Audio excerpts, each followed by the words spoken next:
people.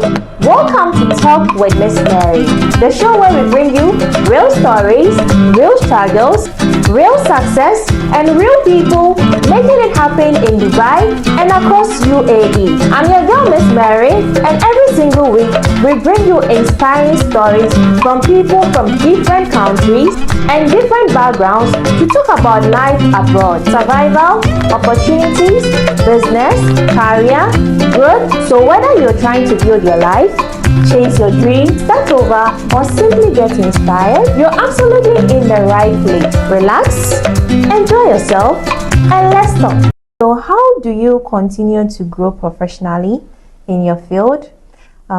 What trainings or developments do you still do now? So currently, there are certain number of trainings that you can actually enroll to develop yourself depending upon where you want to channel your career.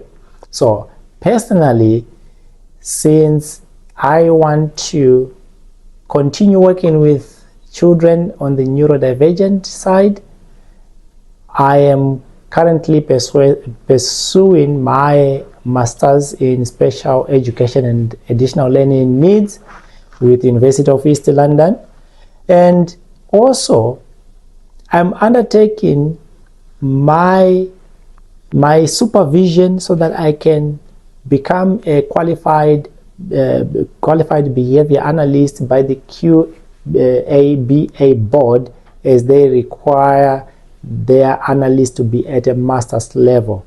So how am I progressing is to ensure that I consistently go through the supervision from those people that are more experienced than me. Very well said, Mr. Peter.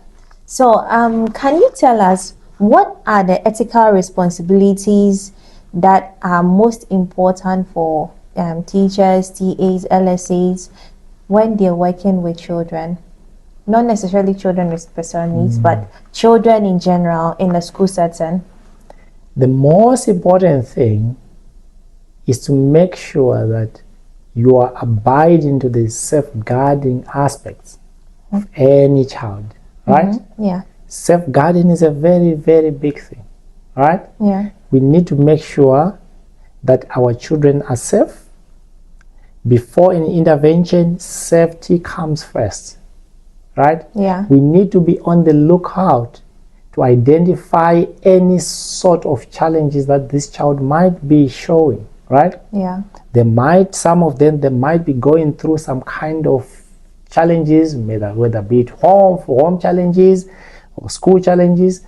How are we identifying those, right? Yeah. Because you are going to see that the moment you are on the lookout on those such type of things, then you might unveil other aspect that involves things like abuse, traumas, that we can actually bring about to our superiors and discuss and collaborate with whoever is involved working with that child, right? Yeah. So we need to ensure that our children are safe. That's the only thing that I can say.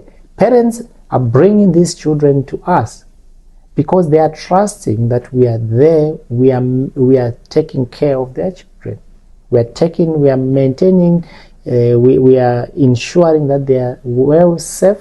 They are safeguarded, and they are well listened to. Okay, so I heard somewhere, a little bit of respect to me, that in schools in UAE, you are not supposed to touch a child. How true is that? It's really, you remind me a couple of days when I was addressing that aspect, when I was discussing on how we support our children within their learning process through physical prompts, physical helping. There are some situations, let's think about it. We all go through certain types of traumas, right? I know specific children that I've worked with that just by putting your hand on their arms, they are not comfortable at all. Okay. You see them, they will try to move themselves away from you, right? Why is it so? Because touching is a very sensitive activity, isn't it? Yeah. So certain children, sometimes you might do it innocently, right? Because you just believe that there is no any other option. You just touch a child, and for you it might be normal because of how busy the day is, and you just want things to just get things done, right? But identifying or knowing the issues of trauma, you will respect the aspect of touching, and even the cultural backgrounds, right? Yeah. Some cultures, they don't want their children to be touched. But what if maybe you're leading the child somewhere, you're not supposed to even like hold the child's hand and then take the child along, especially when it comes to the younger ones? You have to use your, I always say there is a term that we call clinical judgment, right? You have to use your clinical judgment to actually make sure that you have concluded that there is no any other possibility of helping this learner other than to hold hand and walk with them. Thank you. Yes. So can you share an example of a challenging behavior, a challenging behavior case, and how you supported the student to improve? How did you support the student to improve? Let me in brief tell you about this certain case. And I want you to pay really close attention to the details in this scenario. I was having one of my students, he was swearing a lot.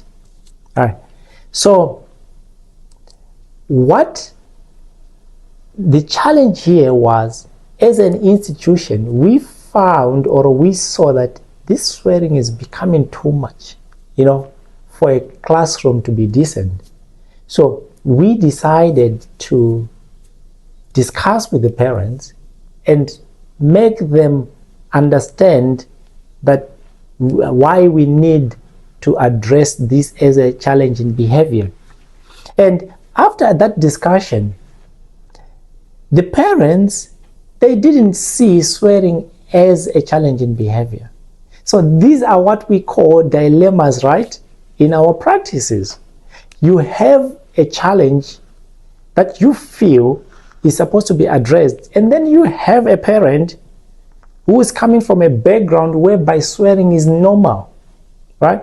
So how then can we position ourselves to the point of serving both parties?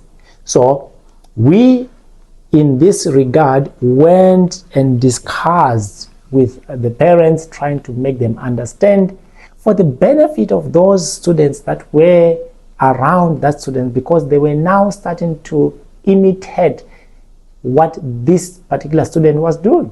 So we said the parents, we convinced the parents to come on board, and then they agreed. Then we became so much flexible after consent from parents to actually address this as a challenging behavior.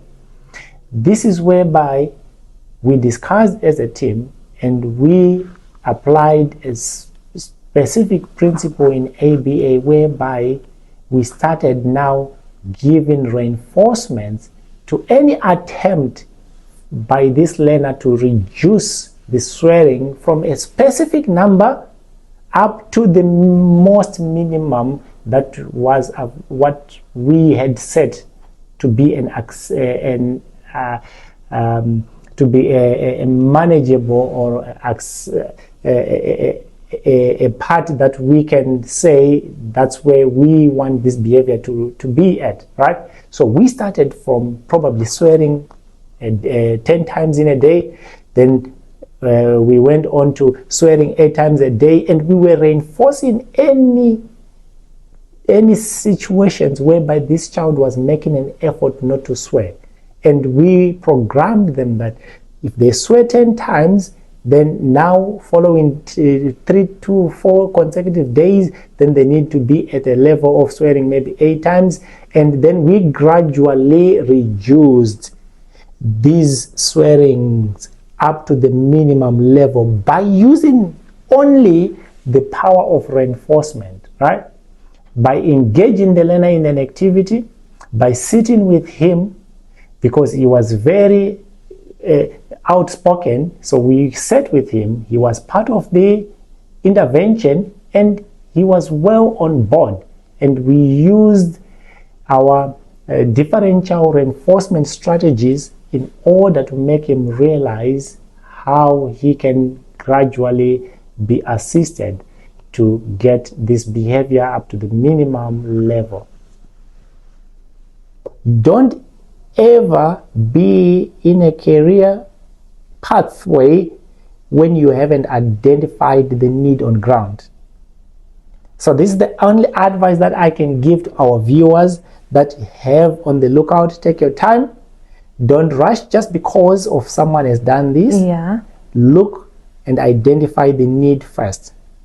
All right. Yeah, so you're becoming a solution to a problem. So identify the problem and then be the solution to And the be problem. the solution. If you are into a career, make sure that your role that you are taking, make sure that within the next 10, 15, 20 years, no matter how much AI can be advanced, it can't replace you. It can't replace your services, right? Yeah. And that career that involves working, that involves emotions, then those careers are the ones to look at. A robot will not have any emotion. But they are trying by all means, isn't it? They're trying. You talk to ChatGPT, he's trying to comfort you, he's trying to do, but can that replace humans? No. Maybe not, right? No. Maybe yes, maybe not. No. But it will take time, and for sure the humans will always play part in certain career paths. Yeah. So that's my only advice of today. Thank you so much. We're happy to have you here on Talk with Miss Mary. Is there any message you'd like to give our viewers out there who are watching you today?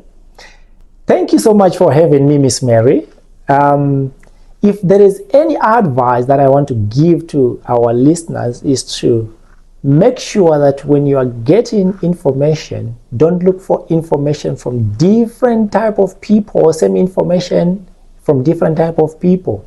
Identify people that are well advanced in the career pathway that you want to take, and channel yourself and invest your time in listening and addressing to them, and listening to them. And this is where we are at. Miss Mary and I have been working together for some time. If ever you need any clarification and you feel like there is any question beyond what we have covered today, I'm here. Miss Mary is here to support you, to come with those questions so that we can actually help you and guide you towards shaping your career and making a greater impact globally. And that brings us to the end of today's episode on Talk with Miss Mary. Thank you so much for tuning in to Talk with Miss Mary. I hope today's story made you feel motivated, inspired, and reminded you that success is possible no matter where you come from. So be it Zimbabwe, Ghana, Pakistan, India, Philippines, just know that you can still make it wherever you find yourself, as long as you put your mind to it. So don't forget to like, subscribe, and see you in our next episode. Until next time, bye-bye.